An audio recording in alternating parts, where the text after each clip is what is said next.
currently deployed to Ukraine.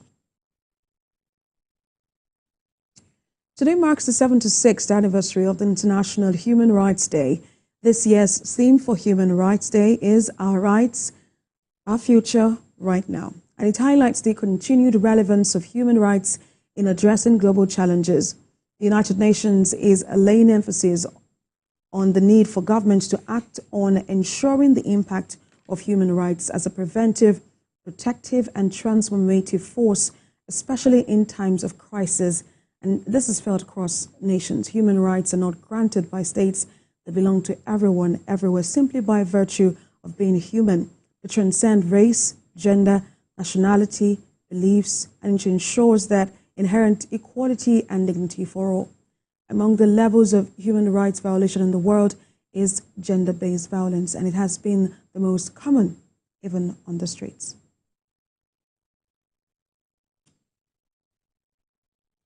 For more on the International Human Rights Day and this particular aspect of rights violation, I have Ms. Olajumoke Adini. She is the head of operations Assam Foundation, and she's also a gender advocate joining me from Abuja. It's good to have you join us on The World Now. Very interesting aspect you've picked out of the various human rights violations we've recorded over the years. But talk to us about where we are as a country. We've seen some countries step up with the VAP Act, but really, how have they been able to implement this VAP Act?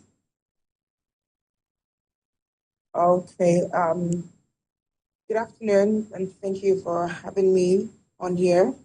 I really appreciate this moment. I happen to be in transit, and I hope you wouldn't mind. Yes, in Nigeria, virtually every state has been able to implement the VAP Act against violence, gender-based violence, because the law is very clear. The law is very clear and it's very concise. Anyone who does anything, who violates, whether physical violence, emotional, and has been found guilty of gender-based violence, will have to face the wrath of the law, most especially physical violence, which, according to the report, about one in three girls and 1 in 3 women have already experienced sexual and gender-based violence.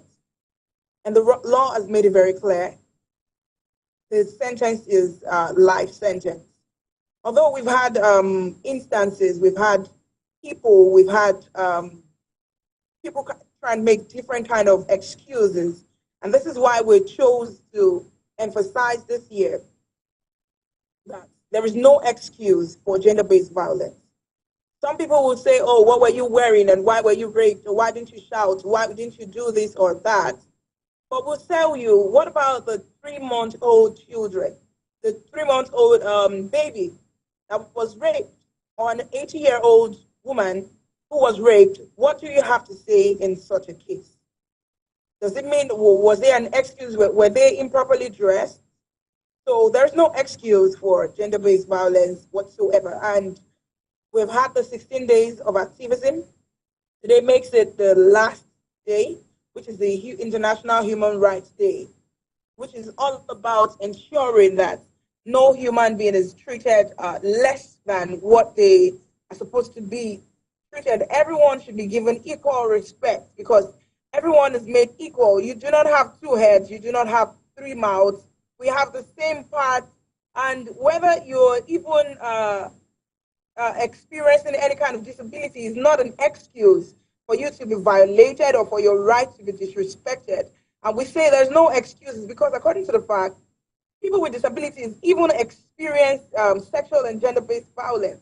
We saw one of the ambassadors here in Abuja when we had an outreach at the Hassan Foundation, the Healthy and Safe Motherhood Foundation, visiting the Honors Palace 2 days ago with the Federal Capital Territorial Ministry of Women Affairs. One of them the ambassador made a very profound statement. Some people are violated because they are known to be people with disabilities. They can't run, they can't do anything, and so they take advantage of them. So that's why we say there's no excuse for violating people. And the VAP law is very much active. We just have one more state in Nigeria, who are working very hard to implement it. It's active in every state, so there is no victim who seeks justice that will not get justice that they deserve. Thank you very much. Exactly, but just before we let you go, right? It comes to mind when you talk about some survivors of gender-based violence, for instance, shying away from pursuing these cases. I know there's a conversation that has gone on for too long, where silence is not the answer here. But we see, if you take a look at the law enforcement agencies, the media, the civil society organizations, and even the survivors, who would you say is more culpable in ensuring that justice is served? Who would I say is more what? Culpable. Okay, well. Or who should we hold responsible? It's not somebody's role. It's not one person. It is neither the media, it is neither the individual's fault.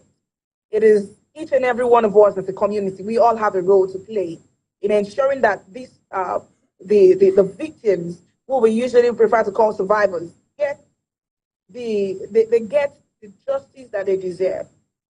When somebody is accused, when somebody comes to you and says, "Oh, I was raped or I was assaulted," what is going to be your first response as an individual?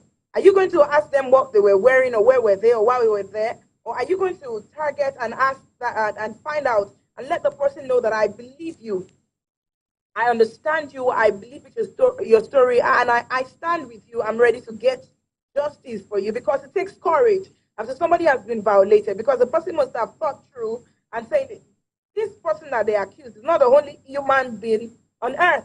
Mm. And they picked out that person out of a lot of people for you to, especially for a child or for a woman who knows that he has the capacity for, there's tendency for our image to be tarnished. You ask the questions that you need to ask, but it's not about accusing the victim. Make the person feel respected. Just like the Human Rights Day is saying, let's respect individuals, let's respect their opinion, let's understand, and you examine on both sides. You cross-examine. Do not make the perpetrators feel that they have a upper hand, or make them feel that, oh, if she's wearing something that is wrong or she's not properly dressed. We do not condone indecency. Which is usually the case when it comes to gender-based violence. We are. We do not condone it. But this is a mental issue. For somebody to look at another human being and say, I want to violate you, I want to rape you, or I want to. Do you know that 1 in 10, in every 10 minutes, we've been on this news for about 20-something minutes now. That means at least 2 women have been killed every 10 minutes. A woman is killed by somebody she loves, a boyfriend, a father, or even the family member that doesn't want to be disgraced. And so what do we have to say concerning this kind of situation? What do we have to say? What do we have to say concerning this kind of situation?